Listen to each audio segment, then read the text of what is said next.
Welcome back mga kaaldab. Ito na naman po ang inyong lingkod, si Mr. Destiny. At syempre magbibigay na naman po tayo ng pinakamagandang update po ngayon sa social media. Nakakatuwa naman po itong mga posts na kumakalat ngayon mga kaaldab. Ito yung unang post ni Maine Polkerson na kung saan nga po sinundan naman po ni Richard Polkerson. Di po ba? Ano nga po bang ibig sabihin ng pagpapakita ng mga ganitong update? Ano nga po bang ibig sabihin o pinupunto nila Mr. and Mrs. Polkerson? Oops, issue na naman yan, Mr. Destiny. Alam mo, kaya ka nababash eh. Kaya ka lagi na pag-iinitan ng mga armain, ng mga cut din, dahil sa mga pinopost mo.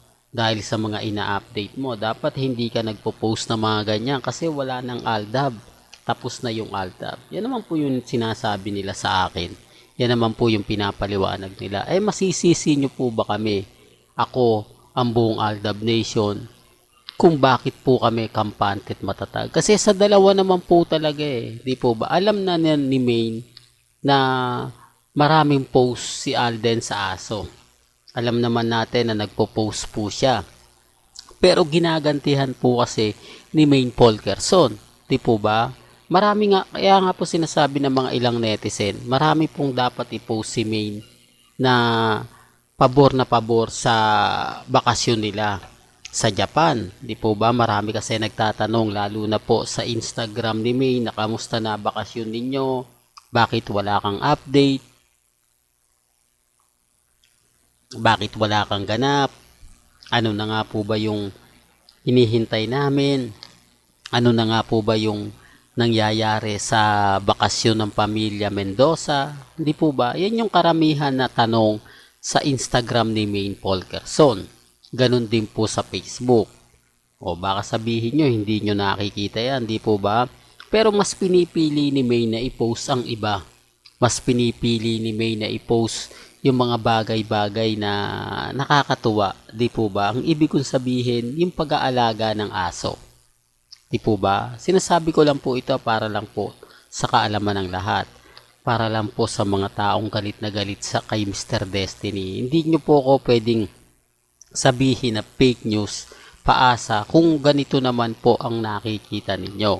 Kung ganito naman po ang pinapakita ko, nagaling naman po mismo kay Maine Polkerson at hindi ko po siya inedit. Wala pong editan na nangyayari.